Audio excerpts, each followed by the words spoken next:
دعائے قنوت.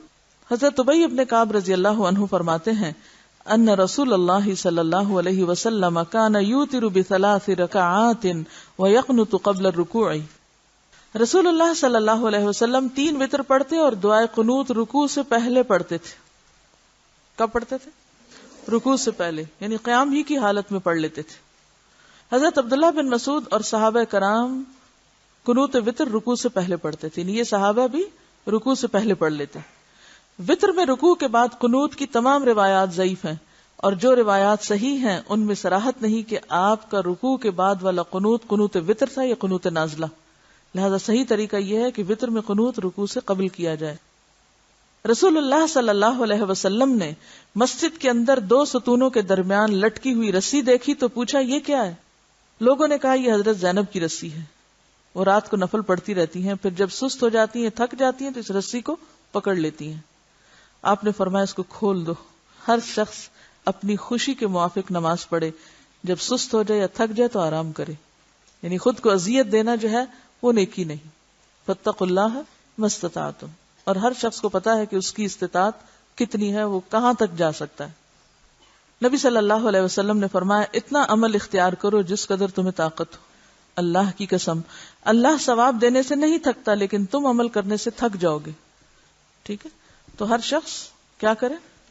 اپنی حیثیت کے مطابق نیک کام کرے. نوافل میں خاص طور پر اتنا ہی معمول رکھے جس کو وہ نبھا سکتا ہو. یہ بات فرض کے لیے نہیں فرمائی گئی. جب ایسی رعایت یا ایسی رحمت اور رفقت کی بات ہوتی ہے تو ہم عموماً اس کو کس میں لینے لگتے ہیں؟ پھر ہم کہتے ہیں نماز فرض بھی جب چاہے پڑھ لے، جو چاہے کر لے. تو یہ بات نہیں ہے.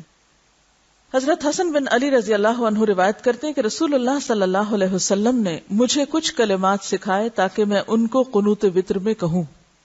وہ کیا تھے؟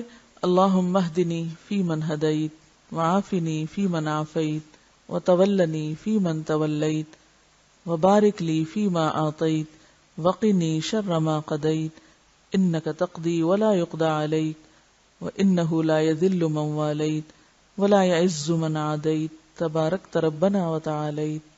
اے اللہ مجھے ہدایت دے کر ان لوگوں کے زمرے میں شامل فرما جنہیں تو نے رشد و ہدایت سے نوازا ہے، اور مجھے عافیت دے کر ان لوگوں میں شامل فرما جنہیں تو نے عافیت بخشی ہے، اور جن لوگوں کو تو نے اپنا دوست بنایا ہے ان میں مجھے بھی شامل کر لے. کتنی خوبصورت دعا ہے. اور جو کچھ تو نے مجھے عطا فرمایا ہے اس میں میرے لیے برکت ڈال دے، اور جس شر اور برائی کا تو نے فیصلہ فرمایا اس سے مجھے محفوظ رکھ اور بچا لے.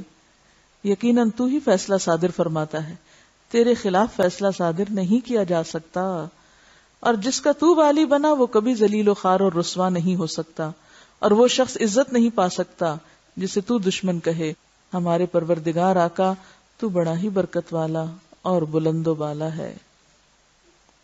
دعائے قنوت وتر میں ہاتھ اٹھانے کے بارے میں کوئی مرفوع روایت نہیں ہے کہ ہاتھ اٹھا کے پڑھی جائے. البتہ مصنف ابن ابی شیبہ میں بعض آثار ملتے ہیں. اثر کس کو کہتے ہیں؟ صحابہ کی بات یا عمل.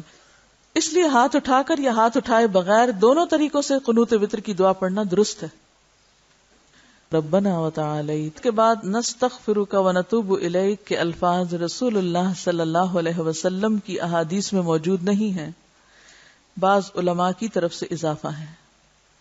حضرت ابن عمر کے سامنے ایک آدمی کو چھینک آئی تو اس نے الحمدللہ والصلاۃ والسلام علی رسول اللہ کہا. یہ سن کر ابن عمر فرمانے لگے میں بھی الحمدللہ والصلاۃ والسلام علی رسول اللہ کہہ سکتا ہوں، مگر رسول اللہ صلی اللہ علیہ وسلم نے اس موقع پر ہمیں یہ تعلیم نہیں دی، بلکہ یہ فرمایا کہ چھینک آنے پر الحمدللہ علی کل حال پڑھا جائے. ٹھیک ہے، تو جس موقع کے لیے جو کچھ سکھایا گیا ہے اسی پہ کفایت کیجیے. حضرت عائشہ رضی اللہ عنہا سے مروی ہے کہ رسول اللہ صلی اللہ علیہ وسلم نے فرمایا من احدث فی امرنا ھذا ما لیس منہ فہو رد. جس نے ہمارے اس دین میں کوئی ایسی بات شامل کی جو اس میں سے نہیں ہے تو وہ مردود ہے. معلوم ہوا کہ وارد شدہ اذکار اور دعاؤں میں اپنی طرف سے کسی قسم کی زیادتی نہیں کرنی چاہیے، یعنی اس میں اضافے سے گریز کریں. اگر الگ سے کوئی آپ نے دعائیں مانگنی تو مانگ لیں، لیکن آپ کی دعا کو مت چھیڑیں، کیونکہ آپ سے آگے بڑھنے کی آپ کو اجازت نہیں. یعنی نبی صلی اللہ علیہ وسلم سے آگے بڑھنے کی کسی کو بھی اجازت نہیں، چاہے کوئی کتنا بڑا عالم ہو.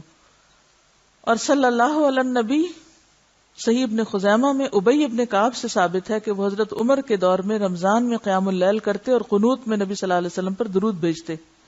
اسی طرح حضرت معاذ انصاری سے بھی ثابت ہے، لہذا صلی اللہ علیہ نبی پڑھنا جائز ہے کیونکہ یہ صحابہ کرام سے منقول ہے.